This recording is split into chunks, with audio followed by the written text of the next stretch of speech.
자, 이번엔 2018학년도 6월 경제학 지문을 한번 해보도록 하겠습니다. 자, 봅시다. 통화정책은 중앙은행이 물가 안정과 같은 경제적 목적을 달성하기 위해 이자율이나 통화량을 조절하는 것이다. 첫 번째 문장에서 통화정책의 개념이 나왔죠. 그러면 자, 일단 전체 테마가 통화정책이다 라고 생각하고, 그 다음에 경제학 지문은 얘기했다시피 경제 주체가 매우 중요하다고 했어요. 그래서 중앙은행이 주체고, 그 다음에 경제적 목적 달성을 위해서, 이게 목적이고, 방법이 이자율이나 통화량을 조절하는 거래요. 그런데 여기 가운데 보면 물가 안정과 같은 경제적 목적 달성이라고 했으니까 물가 안정이 경제적 목적 중에 하나에 포함된다라는 의도로 한 말인데, 그런 의도만 있는 것이 아니라 이렇게 특정한 구체적인 사례를 지문 속에 집어넣었다는 것은 반드시 지문 안에서 그것을 재활용하거나 아니면은 문제 부분에서 반드시 활용하기 때문에 물가 안정은 경제적 목적 중에 하나구나라는 것을 우리가 인식을 할 필요가 있다라고 말씀을 드렸어요. 자, 그다음 대표적인 통화 정책 수단인 공개시장 운영은에서 따옴표가 되어 있고, 테마가 좀 더 구체화되고, 중앙은행이, 자, 여기 끈을 이렇게 잘 알아야 된다겠죠? 중앙은행이 민간 금융기관을 상대로 채권을 매매해서 금융시장의 이자율을 정책적으로 결정한 기준금리 수준으로 접근시키는 것이다. 이렇게 끊어서 읽으라고 했고, 밑줄도 그렇게 돼야 되겠죠? 자, 중앙은행이 민간 금융기관을 상대로 채권을 매매해서 금융시장의 이자율을 기준금리 수준으로 접근시키는 것이다. 인데, 하나 여기서 더 조심해야 되는 것은 공개시장 운영은 문장에도 나와 있다시피 통화정책 중에 하나입니다. 그죠? 그로 첫 번째 줄에 나와 있는 통화정책의 일반적인 개념은 당연히 공개시장 운영에도 이렇게 포함이 된다. 성격이 적용이 된다라는 것도 우리가 반드시 알고 있어야 되겠습니다. 그 다음 중앙은행이 채권을 매수하면 이자율은 하락하고, 자, 은행이 채권이라는 것을 매수를 하면 일어나는 일이 이자율은 하락을 한대요. 왜 그런지는 우리가 실제 시험 시간에는 알 필요가 없어. 그 다음에 채권을 매도를 하면 이자율은 상승한대요. 뭐 그런가 봐. 그런데 이제 이자율이 하락하면 하니까는 이 앞부분하고 이렇게 다시 연결되는 진술이 나오죠. 하락하면 소비 투자가 확대되어 경기가 활성화되고 물가 상승률은 오르고, 이자율이 반대로 상승하면 반대로 위축되고 상승률은 떨어집니다. 자, 이와 같이 공개시장 운영의 영향은 경제 전반에 걸쳐 파급된다. 인데 수업 시간에 얘기했던 것 같은데 경제학 지문에서 이러한 경제학적 원리가 이렇게 인과관계로 쭉 연결되어 있을 때는 메모를 한번 해보는 게 매우 유용하다. 왜 그러냐면 거의 이러한 경제적인 현상이라든지 경제적 인과관계, 원리죠. 이런 것들이 나오면 그걸 가지고 문제로 출제할 확률이 매우 높다. 경험상. 그래서 선생님 잠깐 메모를 해볼게요. 자, 채권이라는 것을 매수를 하면 이자율이라는 놈은 하락을 하고, 그러면 이제 이어지는 내용이, 자, 소비와 투자는 확대가 되고, 그 다음에 경기는 활성화되고, 그 다음에 물가 상승률은 오른다. 그죠? 그 다음에 그 반대의 경우도 채권을 매도를 하면, 그 다음부터는 뭐 전부 다 반대로 쓰면 되지? 오르고, 그 다음에 지문에서는 이게 없지만 충분히 추론이 가능하지? 그럼 반대가 되겠지? 그 다음에 경기는 반대로 위축되고 물가 상승률은 떨어진다인데, 자, 선생님이 이렇게 다 썼지만 여러분들은 실제 시험에서 뭐 본인만 알아먹을 수 있도록 단어를 축약해서 메모를 해도 별 상관은 없어요. 자, 됐고, 그 다음 중앙은행의 통화정책이 의도한 효과를 얻기 위한 요건 중에는 화제가 바뀌었죠? 뭘로? 효과를 얻기 위한 요건으로 화제가 바뀌었다. 선제성과 정책 신뢰성이 있다니까는 뒤에 상술이 나올 것이고, 자, 먼저 통화정책이 선제적이라는 것은, 자, 첫 번째 선제성에 대한 설명을 하네. 자, 역시 주체 중앙은행이 그 다음에 경제 변동을 뭐 해요? 예측해서 미리 대처한다. 그게 선제적이구나. 자, 기준금리를 결정하고 공개시장 운영을 실시하여를 읽으면서 아차 싶어야 되는 게 뭐냐면, 공개시장 운영의 실시가 여기 이 내용이죠. 그런데 기준금리를 결정하고 그 다음에 얘를 순서상 운영하잖아. 그러면은 메모에다가 추가를 해야 되는 게 뭐다? 맨 앞에다가 이게 나올지 모르겠네. 기준금리 결정이 맨 앞에 나와야 된다. 맞죠? 네. 이렇게 하는 거가 우리가 지금 방금 뭐 한 거냐면 떨어져 있는 정보를 엮은 거예요. 항상 그 고수의 독해는 떨어진 정보를 어떻게 잘 엮어내느냐. 그 다음에 우리가 경험도 이제 있잖아. 문제를 많이 풀어봐서 알겠지만 우리가 어렵게 풀거나 시간이 많이 걸려서 푸는 것들의 대부분의 문제들의 공통점은 방금처럼 떨어져 있는 정보들을 우리가 잘 엮었는지를 확인하는 문제들이 많으니까 애초에 이제 그러한 독해를 훈련을 하자라는 겁니다. 자, 됐어. 다시 그래서 지문으로 가면 기준금리를 결정하고 공개시장 운영을 실시하여 그 효과가 실제로 나타날 때까지는 시차라는 게 생기는구나.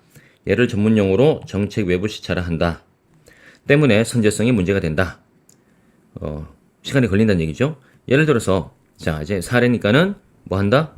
이해하는데 활용한다. 어떻게 활용한다? 앞이나 뒤에 나오는 내용하고 이꼴 되는 지점들을 찾아가면서 그죠? 이해를 한다. 중앙은행이 경기 침체 국면에 들어서야 비로소 기준금리를 인하한다면 자 이게 앞에 우리가 메모한 게 도움이 돼요. 지금 색깔을 조금 바꿔볼게. 자 경기 침체 국면에 들어서야 읽으면서 여기를 쳐다보면 되죠.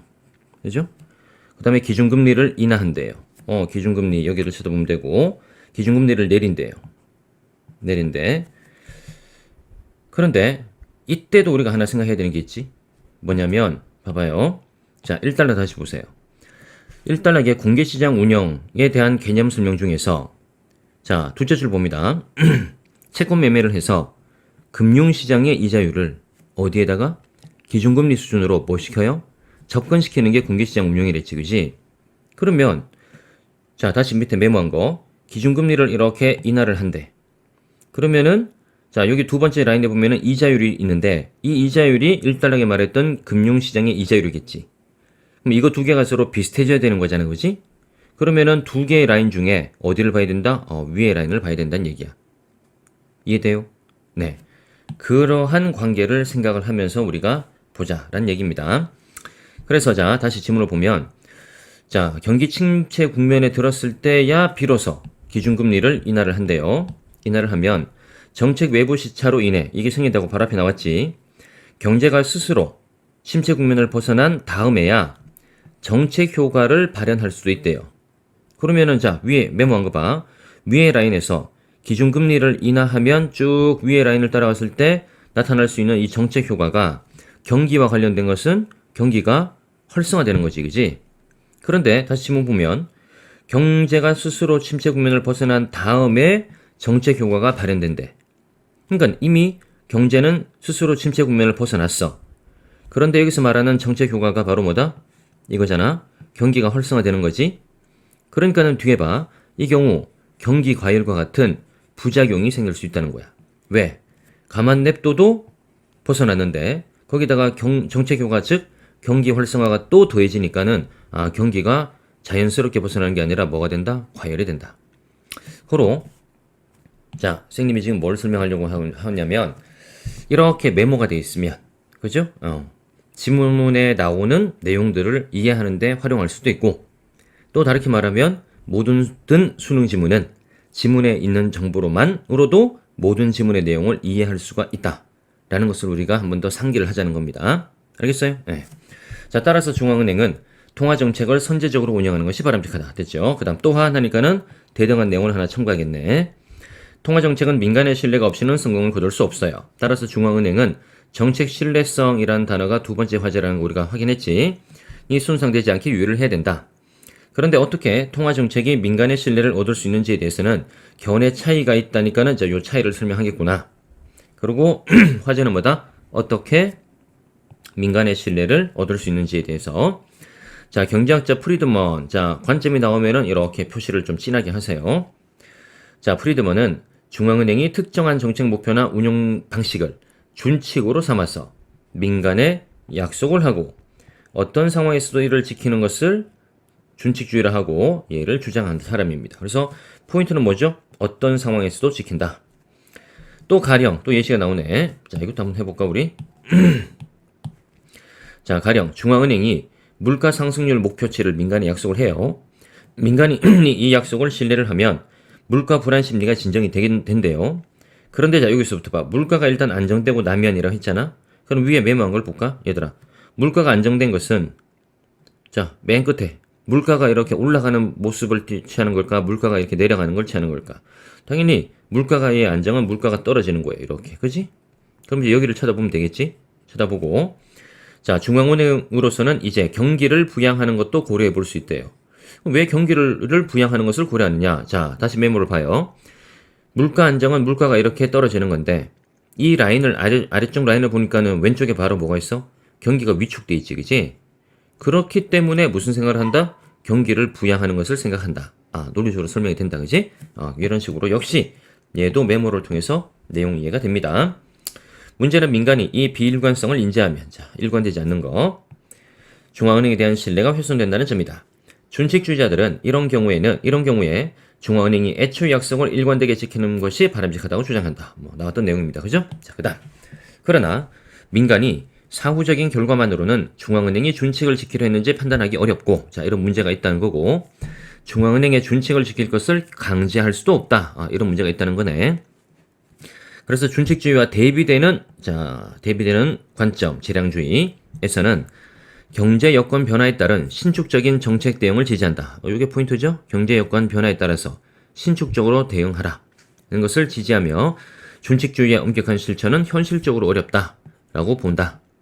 아울러 준칙주의가 최선인지에 대한 물음을 던진다. 어떤 물음? 자, 예상보다 큰 경제 변동이 있으면 하나의 조건이니까는 표시를 해놓고 사전에 정해둔 준칙이 장애물이 될 수 있다는 물음이구나. 자, 정책 신뢰성은 중요하지만 이를 위해 중앙은행이 반드시 준칙에 얽매일 필요는 없다는 것이다. 별거 없습니다. 자, 달겼죠? 자, 이 지문은 전체적으로 뭐가 포인트였다? 나중에 여러분들 문제를 다 우리가 풀어봐서도 알겠지만 여기를 메모를 내가 얼마나 잘했느냐. 그죠? 이걸로 대부분 어려운 문제들이 다 풀어진다고 했어요. 그래서 경제학 지문에서는 우리가 뭘 생각하자? 네. 경제 원리, 그 다음에 어떤 수리적인 수리적인 어떤 법칙? 아니고 수리적인 계산에 관련된 그 다음에 개념 간의 관계 요런 것들이 나오면 그죠? 우리가 뭐 합시다? 네, 메모합시다. 알겠습니까? 네, 수고했습니다.